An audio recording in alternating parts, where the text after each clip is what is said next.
All right, this is Dane Olerking. I'm sitting in Michael W. Smith's office, actually, in Birmingham, in the ARC office. Go West, young man. There you go. Actually, Michael Smith headed out today for Ireland. He's up in Ireland. So he's doing his deal with the ARC Global Flow. He's an amazing individual. So I'm sitting in his chair, but not because I think I'm worthy of it. It was just an open space to do a conversation where you guys could hear what Johnny Kelley has to say, and that's what's important. In the green room, where Johnny Kelley is in Lakeland, Florida.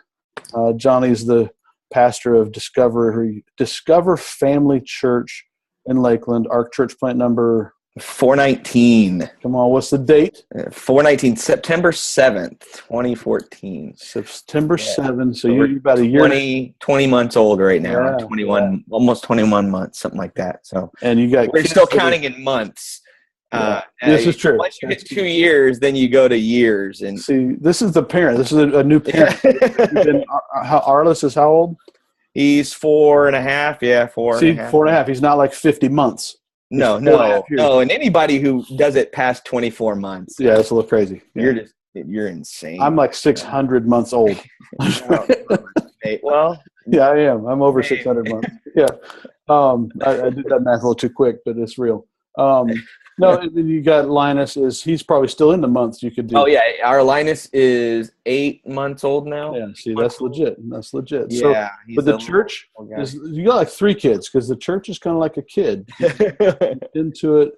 And I'll tell you, look, before we get into, here's the deal. We're talking about serving and outreach and getting ready for Serve Day and all that stuff. But before we jump into that and your thoughts on that, Johnny, I'd love to have you give people a little perspective of. There's some unique things about your church. Everybody's church is unique, but there's some really special stuff about yours. I'd like to just give that context for everybody real quick. Yeah, started about 20 months ago, and the term Discover Family Church was very intentional because I really wanted our church to have the name of what it was on its sleeve, and it's what it is. We are a family-based church, and I know a lot of people have family-based churches, but we are as extreme. That is who we are. It is our DNA. It's everything we do. There's nothing we don't do that isn't in the light of whether it's good for family or not. Everything we do is this good for families? So we do things like Family Sunday, which is one of our biggest outreach events. We do it once a month. Family Sunday once a month, where we don't offer anything except the main service, and that makes most lead pastors sort of sweat bullets. The idea, they're like, I'll do it once a year, but we embraced it and went, hey, this is what it's going to be for us, And so if you look inside of our bulletin, everybody has a pretty similar worship guide because we all stole it from Chris Hodges, and there's one thing that's really different in ours, which instead of saying, hey, we love kids, but if they're being disruptive, you can always go out and watch in the lobby or something. Instead of that, ours says, hey, we love family, and family is chaotic, and we embrace that. So if your kid's being loud, that's fine. And it took a while for, I think, more for our people and less for me to go, oh, we embrace that, to where you can come to our church. And if, I can't tell you how often, especially on Family Sundays, where some 2-year-old kid crawls up on stage and gives me a hug and then runs off. They just have fun with it, and sort of the idea is it's really Deuteronomy 6, which, says, hey, it says family, your parents are to be the spiritual leaders, the spiritual guides to their kids. It says, write it on their forehead, wrap it around their wrist, put it on the doorpost, talk about it wherever you're going and whenever you're coming home, when they wake up to when they sleep, be talking about it. You're to be a spiritual leader, and really sort of wanted to embrace that as a pastor for so long in past ministry. I've always been a part of churches where the pastor becomes this pseudo spiritual leader for everybody. And instead of being the shepherd that I really believe God called me to be as a pastor. And those are two different things. And so as a church, we really embrace the idea of challenging parents or whoever, because some people, their family is the people they work with or the people they go to school with or just friends or whatever. They might not have kids. They might not be married. They might, you just never know. They might be in college, whatever. They all have family. And we're called to be spiritual leaders to our family, to our sphere of influence, the people that we are around and we influence every day. We're called to be family to them and to be a spiritual leader to them. So I tell our church all the time, I'm your shepherd, but I am only a spiritual leader to Sarah, Arliss, and Linus. That's who I'm a spiritual leader to. And so that mentality is sort of what shaped us as a church, to where everything we do is under the guise of, does this help families? Does this help stir people's hearts and minds and lives to change family trees, which is, it's on our t-shirts. One of our mottos is, Discover Family Church, change family trees. We want to see family trees changed, and through that, the roots of those families then go into changing the community around them. When you change a tree and make it healthier, it makes the land around it healthy, which is a part of just sort of our idea of families, changing families and reaching out. And so while on most Sundays our church probably doesn't look drastically different than others, it all comes down to the small things, the little things, and how we approach family and kids. The idea of making every age important. And that, for me, that, you got me talking about something that I'm very passionate about. I love family. Dan knows this. I love the idea of family. For me, I've grown up, and I was a youth pastor for years, and at churches where the youth were less important than the kids, or the kids were less important than the youth, and the adults were always on top. And below that, you sort of had this pyramid of who was next important. And there's a failure when we operate that way. And it's not just the whole idea of having siloed ministries, having ministries that are separate by age group and never shall they meet. That's not the only problem. The problem for me is that most of my parents at Discover Family Church have kids in multiple age groups. So they have a kid that's in preschool, and they have a kid that's elementary, and they might have a kid in high school. Whenever me as a pastor and Discover Family Church as a church makes one of those age groups more important than the other, then what we're effectively telling them is that that God loves that kid more than another kid. And really, if you really break it down into the simplest fashion, as a church, we are the hands and feet of God. We're saying that God loves that kid more than he loves another kid, that child's salvation is more important than another child's salvation. And I don't want us to be that way. I don't think the church should be that way anywhere. I don't think anybody would say we should be. But a lot of times, just the systems that we put in place create a church that does that. And it's not malicious, but that's just sort of the natural progression of things. And so for us, it was the idea of, hey, let's change our community, starting with the family, that all the ills that we experience in the world right now, especially in America, the problems we have, the social injustice, the addiction problems, the homelessness, the divorce, and my personal belief is that those are all symptomatic problems of the family unit dying in America. Mm-hmm. And so for me, if we can affect the family, we can affect change across our community. And so even our outreaches are done in a fashion that is, hey, is this family? Does this sort of align with who we are? All right. So as we're getting ready for Serve Day, we're talking and trying to encourage pastors and churches. In fact, if you're watching this, you haven't signed up yet, serveday16.com is where you can go to be a part. It's just, you don't sign up, you're not a Christian. That's right. You're just going to hell. You're going. It's so simple. It's just a day where you say, hey, as a church, we're going to reach out to our community. And right now there's almost 200 churches signed up to do that. Nice. On July 16. It's really, it's just one of those huge statement to our country, a huge statement to our individual communities that this is something the church represents, is love, reaching out to people. So you guys, in your context though, Johnny, you guys being such a family-centric value of how you do things is everything's family. How have you approached doing outreach?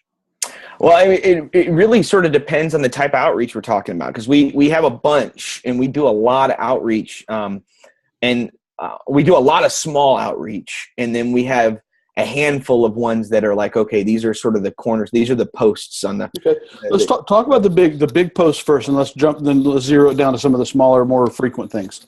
Our biggest one was an accident. Purely, it was our Halloween. Every year we do a thing called the Halloween shindig. I say every year, like we've been doing. We've done it twice. That's good. That you got to talk that way. Church planner ease, man. Yeah. We do it every year. Every year. Done it. Well, we started 4 months ago.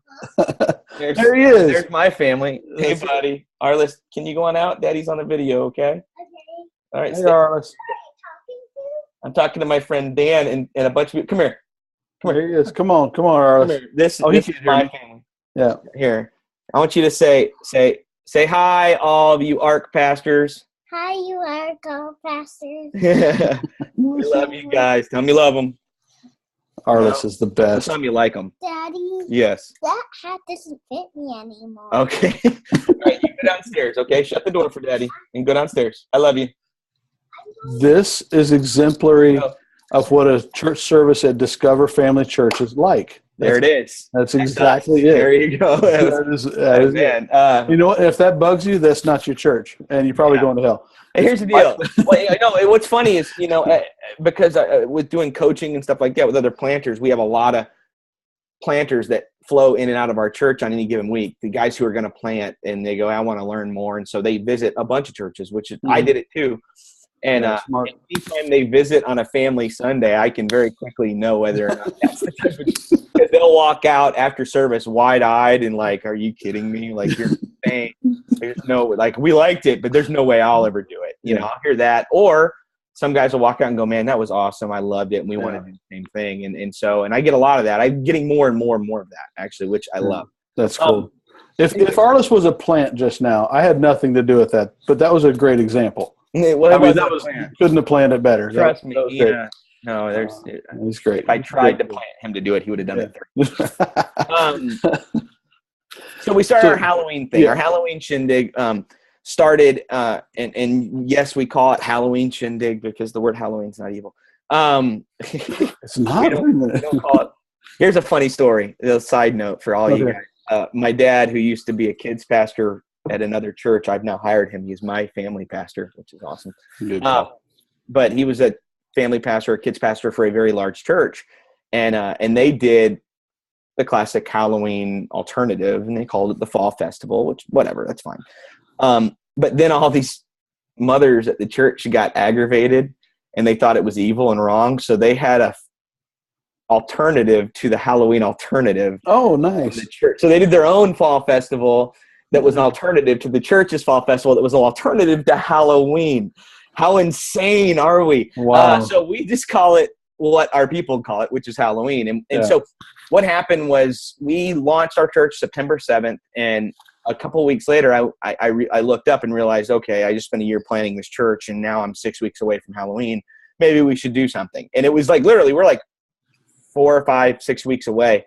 And I went, well, we don't have any money.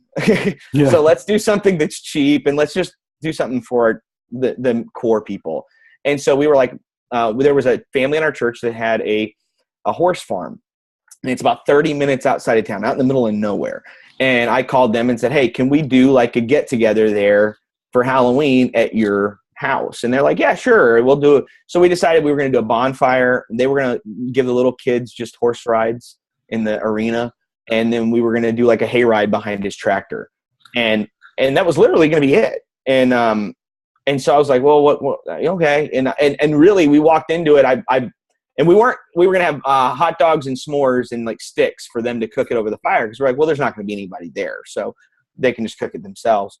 And for me, honestly, walking into it that night, I was like, man, if we have 40 people, it'll be a win. Like, I really didn't think we'd have anybody show up.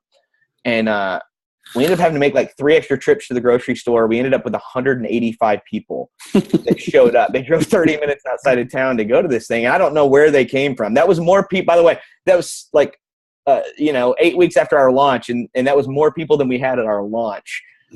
Our Halloween shindig. And I was like, wow, that was pretty insane. So this past year, we added a couple of things. We didn't add a lot to it. We still did it 30 minutes outside town at the same farm, offered the same stuff. We added like a little petting zoo thing. and like a maze thing, like with tarps for kids to go through. And that was it. That's all we added. And then we cooked the food instead of making them cook it themselves over the fire, because that got insane the first year. And so we walked into this past year going, okay, if we have 200 people, or actually I really walked in going, okay, if we have 250 to 300, for me, that'll be a win. And we ended up topping out almost at 600 people showing up at this thing, driving literally 2 towns over to the other side of the town in the middle of nowhere in Polk County, just out in the middle of the country. And so it's become this giant event for us by accident, purely. And it's this outreach where, and out of those 600 people, 300 plus had never been to our church before. These were just people off the street that were showing up, and they weren't showing up because we had a bunch of craziness. We didn't have bounce houses. We didn't advertise any of this stuff. It wasn't like they were coming expecting fair rides or anything like that. It was really just a fun family evening. And that was the whole point. We had a costume contest, but it was for the whole family. The whole family has to dress up to win. If dad doesn't dress up, then you can't be entered. The whole family has to dress up. They didn't have to be matching costumes or anything, but the whole family has to dress up to be in it. So we did that kind of stuff. It's all about family and making it an outreach for local families to be able to come and experience a church that's not making somebody feel bad for dressing up for Halloween. So, all right, 2 questions and 2 different directions to go with that. One, you were hoping maybe 250, 300. You ended up with 600. How did you get the word out that made 600 people even know that it was going on? You don't have 600 in your church. We don't have 600 in our church. No. Our people fell in love with the idea of reaching families. I mean, quite honestly, I didn't spend any money advertising that. Well, I think I did a $20 like boosted Facebook ad. Like I think I spent $20 to boost a Facebook ad, and that was it. Other than that, we didn't spend any extra money. We didn't make flyers. We didn't do mailers because I once again wasn't expecting that kind of turnout. It was so far out of town. It was so far removed from what we do on a regular basis as far as location goes. I didn't want to do a big. I didn't want to spend all our money in doing something like that, and go. It just didn't seem smart. And so, really, the way I attribute it to is, while we had hundreds that have never come to our church, every one of those that have never come to our church are 1 degree of separation away from our church. Mm-hmm. These weren't random people. These were kids from our church inviting their friends, and their friends going to their parents going, hey, we have to come to this. And their parents going to the other kids' parents going, is this good? And our families going, this is awesome. It's for your family. It's just a great time for you and your kids to just dress up together and have fun. And you can ride a horse together, and you can go on a hay ride. It was very simple, very simplistic outreach to local families that we did, and we reached out to them in a way that it was just very organic. The reason why I think it works, and it's the same reason why anybody, when you're planting, they'll tell you, get the kids. If you get the kids, you get the family. And the reason why is if you make what's important to the parents important to you, then they're in. And that's it. And there was no question that to the families in our community, that their kids and their families are important to us. They don't get babysat. They get taught lessons, even down to our babies, our 6 months old. Our little Linus, when he goes to the nursery, he gets a Bible lesson every Sunday. And it's very simplistic, but it's still, he gets it and understands it, And then when we have family Sundays, they know that, and we push it and we say, hey, look, it might be chaotic in here and it might be crazy, but family is crazy. Family is chaotic. So we embrace it because at least once a month, my son gets to watch mommy and daddy raise their hands and praise God. They get to watch the rest of the families in the church and parents in the church pray together and grow towards God together. And so when we made what was important to them important to us, it became a really easy win to make the Halloween Shindig the biggest thing we've done so far. Yeah, and that's not just the people outside the event or the people that that ended up coming to the event that aren't part of the church yet. you've done that within the church itself on every Sunday. You're doing that. So the culture, what you said earlier is about they got excited about the idea of family being important, and then they fell in love with that idea. Therefore, the word of mouth actually became not just the best tool; it actually was effective. It was very, yeah. And I think that's something for church planners to realize, or pastors of low budget. We're not sitting on $1 million. We can't do all this stuff. Yeah, you can. There's somebody in church has a place or something you can go do, and you don't have to print anything. You just tell people. But it doesn't just work to say, "Hey, everybody go tell somebody." No, you've done something in that church that makes those people love what they're talking about when they do talk to somebody. Well, saying tell a friend that it's worth what it cost you to tell them to do that. It's worth what it cost you to do it. And so quite literally, and if they see that families has cost you everything, like what is important to us is not just something we say is important, but it costs us something, not necessarily financially, but our emotion, our time, our energy is aimed at this. And so, quite honestly, we probably spent more prepping for the Halloween shindig than we did for our launch, even though it didn't cost us a penny. Right. But all of our time and our energy went into that. And so, and if you can get them excited about it and have that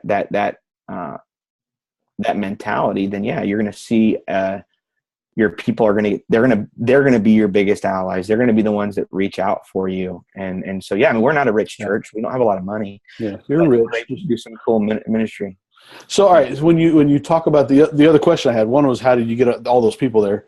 I think that's pretty clear. Now, our aim this year, by the way, and I'm going to throw it out there to all you guys. No, this is it. Last year, first year, I had a goal of 40. Wait a minute, hold it. Don't say it. I'm gonna do a double recording here because I'm gonna play this back for you when God does it. Okay. All right. And then last year we had 600, right at 600. My goal was 250 to 300. So this year, my goal is to break 1,000. That's my goal this year. I want to break 1,000. All right, we got it on video now. That's locked in, man. The faith is out there. Facebook me, text me, Twitter, Instagram, whatever. Well, and here's the thing. The cool thing I think about this is the other question I had for you about and that's only 250 families, by the way. That's not a lot. True. Everything's done by families. So 1,000 people is 250 families. It does help. When you look at this though, why is it? Is it just having bigger numbers? No. What is it that you do at the event that makes it worthwhile? Because I know at the event, you're not preaching and giving an altar call at the Halloween deal, at the shindig. You're not, it's not worship band, get up and do all this stuff.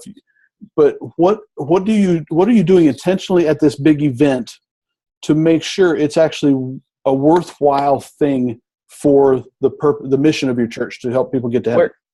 Well, there's a couple things we do. One of the biggest things I think that we do in that event is we are setting up an environment that is tailor-made for a family to grow closer together.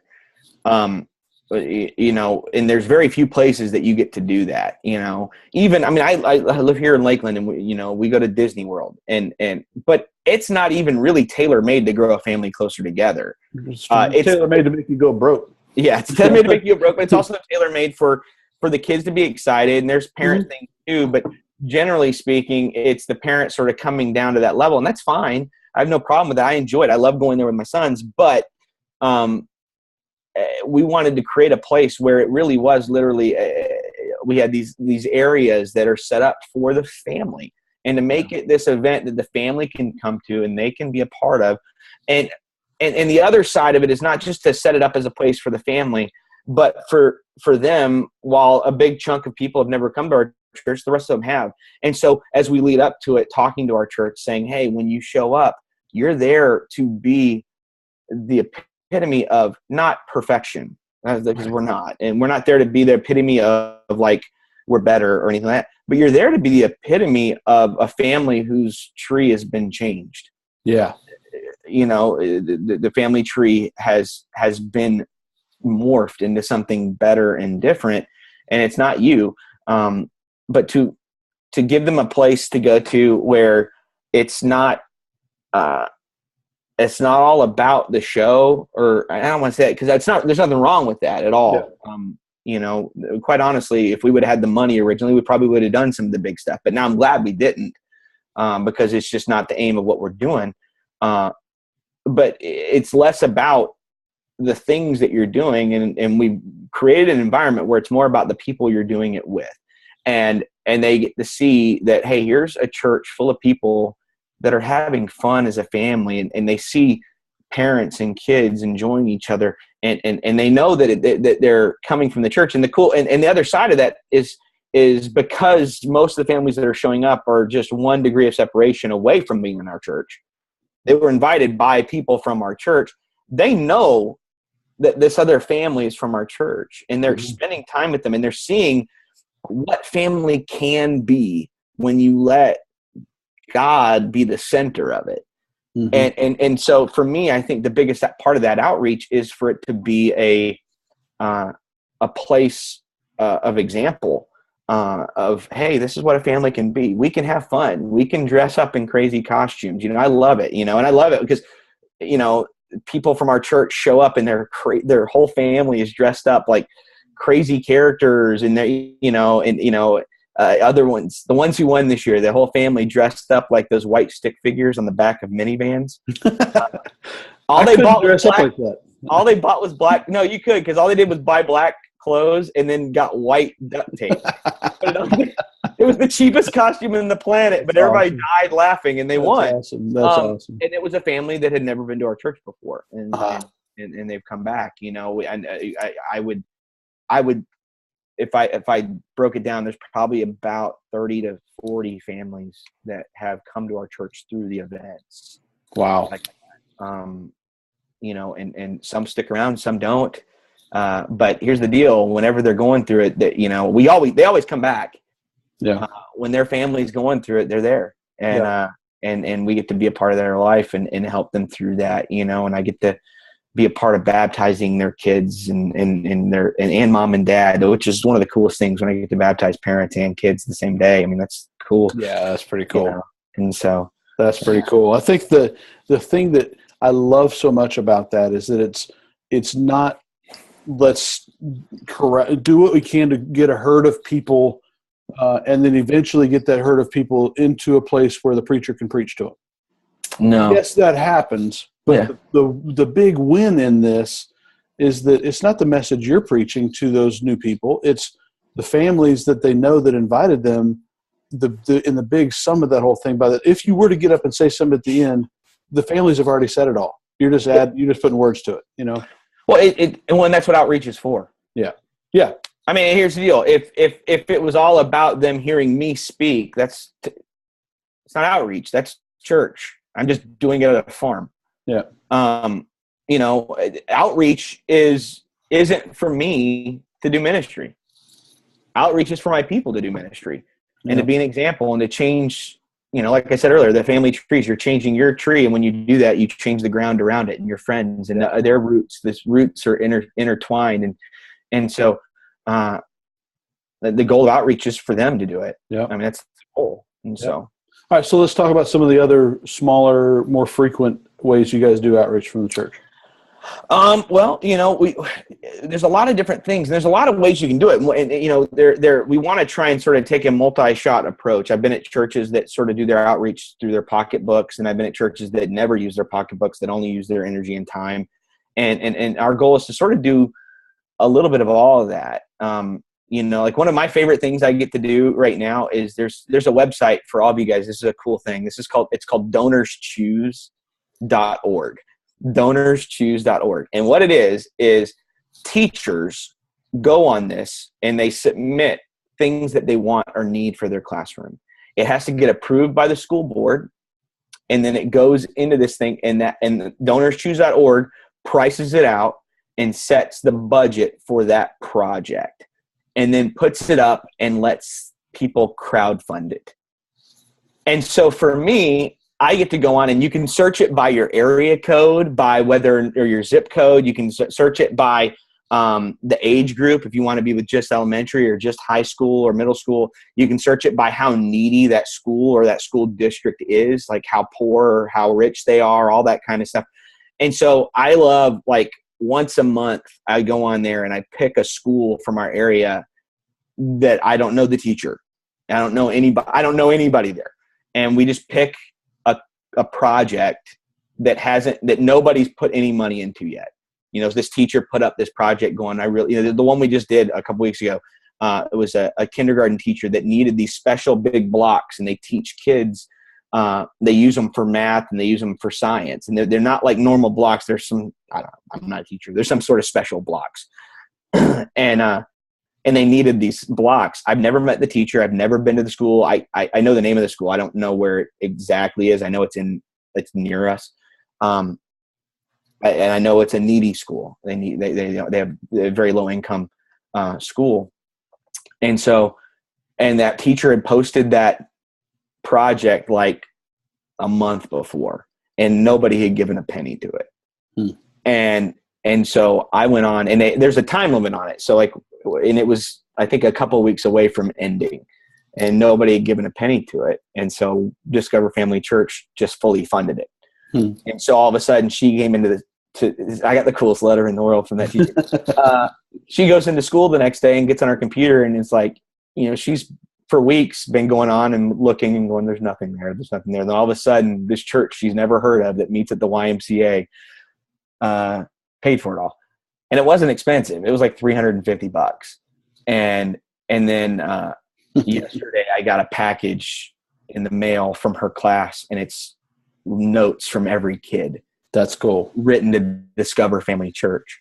So that's us affecting. That's an outreach that we get to do with our pocketbooks.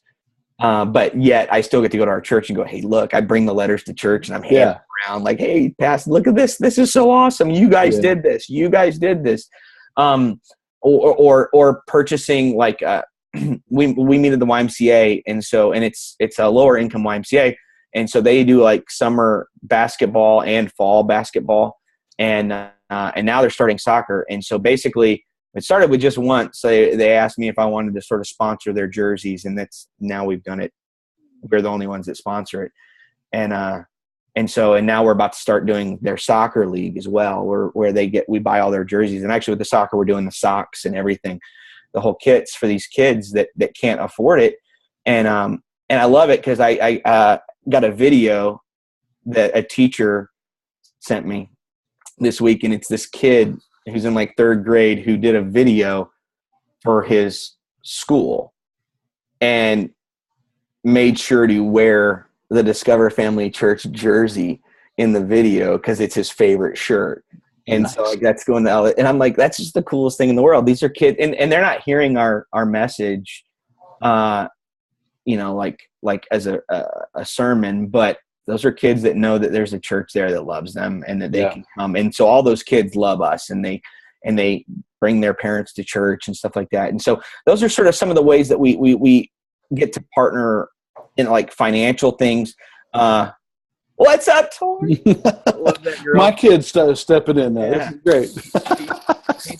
Pretty soon she's going to be working at Discover Family Church. Okay.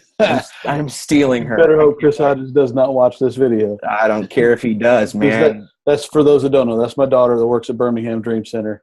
Yeah, step up. Highlands. Come on. I got her. She's coming.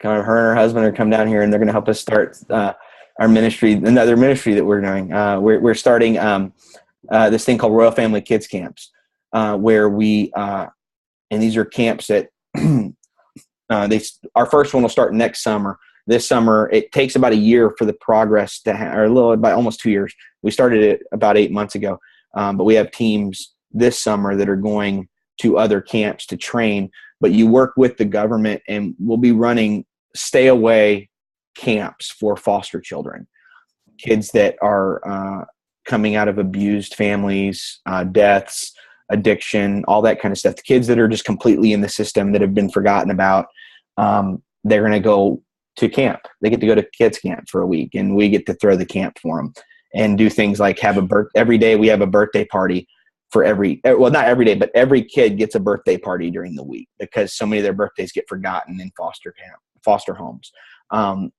Things like that, being able to like take them to camp in like a limo and like make it this really cool event for these kids that don't, buy them nice bags because so many of them, their luggage is a garbage bag. Yeah. Buy them like a duffel bag that's, and that kind of stuff. So being able to do that kind of stuff is a way where, and it's something like an outreach like that, that's a week long. And you basically have to be one-on-one. Like you have to have one adult for every kid to do that when it comes to the government working with them.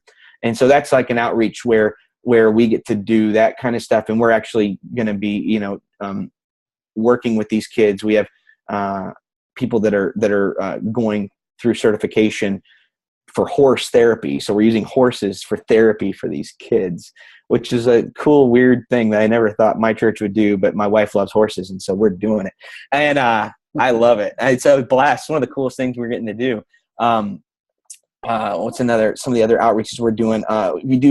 We do some of the normal stuff that everybody sort of does, but I think there are ways to do it that affect your community better. Like a lot of churches do the toy drives for Christmas. For us, we decided to really focus on the guardian ad litem in Lakeland, which if you don't know, the guardian ad litem, a lot of cities have these, but basically it's a nonprofit that is, it's in between DCF, Department of Children and Families, or and the law.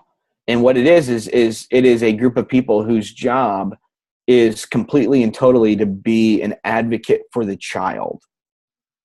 Because there's DCF and wants to be an advocate for the family, which I totally agree with, but there are times when being an advocate for the family is not in the best interest of that child.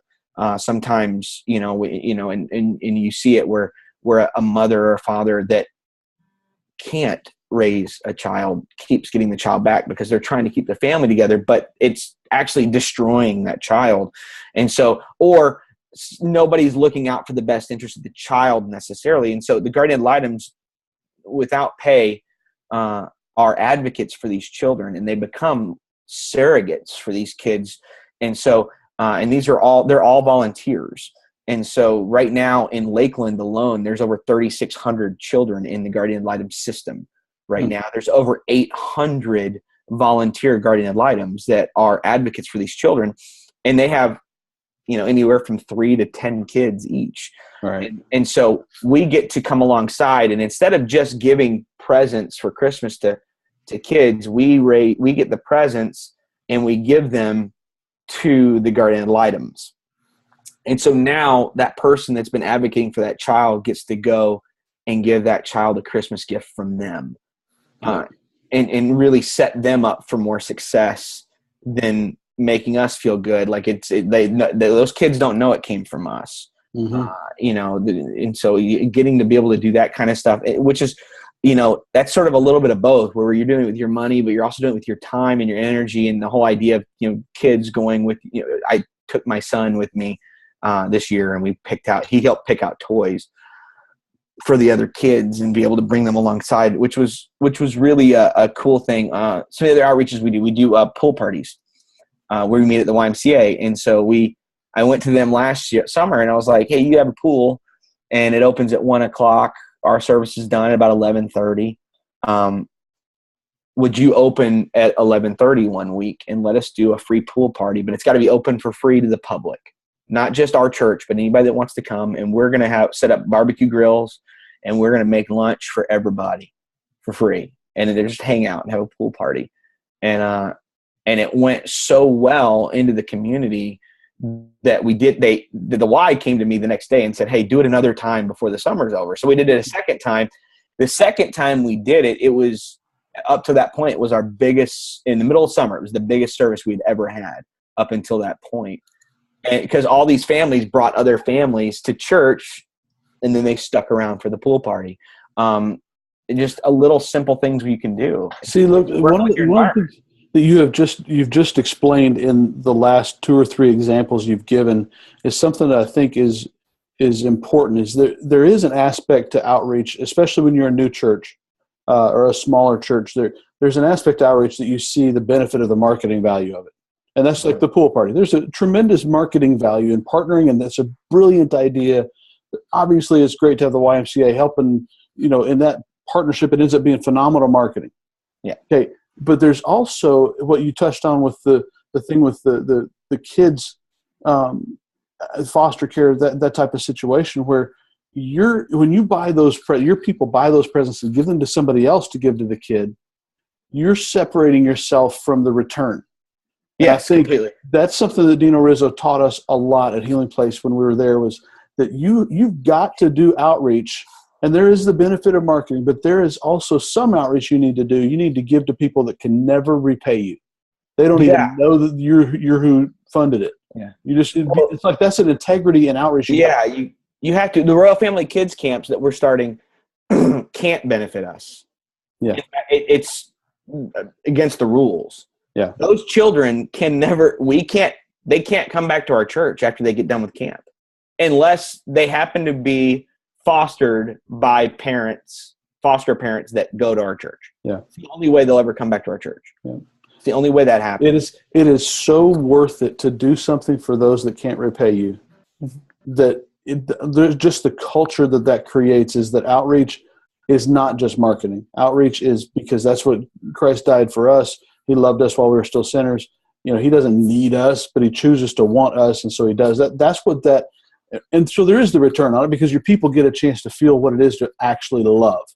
Yeah. And that's what that does. I think that's phenomenal. What you guys are doing. I would encourage everybody, if you're a pastor in a church, if you're an outreach director or something, call Johnny. I'm about to give everybody your cell phone. No, I'm not. 786-999-3050. You can call me anytime. You can text me or Johnny, JOHNNY at discoverfamilychurch.com. You feel a little bit like Iron Man when he just gave his name out to the Mandarin? His name and address out to the Mandarin? I am Iron Man. So this is it. So email again, Johnny at JOHNNY, Johnny at discoverfamilychurch.com, or my phone number if you want to text me, 786-999-3050. Here's the thing, guys. You would be crazy to not at least take a minute and contact Johnny just to let some of this rub off on you. This video I think is going to be phenomenal value. But if you're in Lakeland area, I encourage you to go check their church out. Come on a family Sunday. It's crazy. Yes, plan it on a family Sunday. That would be awesome.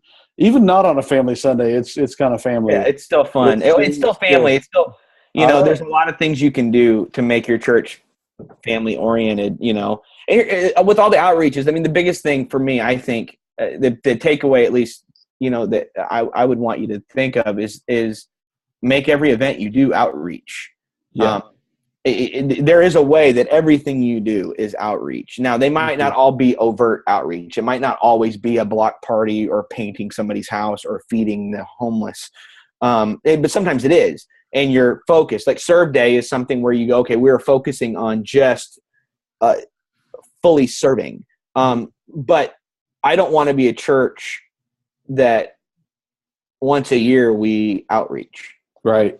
I just don't want. I don't want that. I want us to be a church that we're always doing stuff for the community, and it's sometimes it's very specific, hardcore service, and sometimes it's throwing a drive-in movie we're in the backyard, and going, hey, everybody, come and hang out, and we're gonna watch a movie together and spend some time as families. Seeing everything through the lenses of the opportunity it is to reach others. Uh-huh. That's really what making everything an outreach. That's what it is. And if that's not what we're doing as a church, then I don't know what we're doing. Well, it's the idea. A lot of us grew up with the idea of missions being money or Bangladesh. Like we grew up with this idea that's missions, but life is missions. Yeah. I mean, missions is everywhere, and it's every day, and it's all around us. In the same way with outreach is not Serve Day, right? That's just an excuse for us all to do it the same day. Yeah, that's the way I look at it. For us, it's a catalyst. To be able to get people who haven't ever done it. Hey, this is a safe way to jump in. But yeah, serve day is a catalyst. And so the other 364 days of the year, maybe you'll live it out a little bit more too. And so everybody, we got to wrap up here, but serveday16.com, check that out. That's a great place to sign up, be a part. Johnny and them are on board. And I tell you what, Johnny, you are an inspiration on many, many levels. A personal friend, not just a friend because you're a pastor, and I appreciate you for that. But I love you, brother. In this context, man, you are doing something that I think a lot of people should repeat. Take it in their own context and their own vision. But that thing of saying, hey, we're gonna reach out to people who can't pay us back. We're gonna reach out in a way in everything we do. We're gonna see others in it. I think that's just strong. And I just I can't help but think that Lakeland is going to be a way different place years from now because of what you guys are doing. So. I hope so. I hope so. We're going to change some family trees, man. Come on. That's it. I love that. Love that. Johnny, thank you, man. Thank you, guys. Love you. Love you, bro. Bye.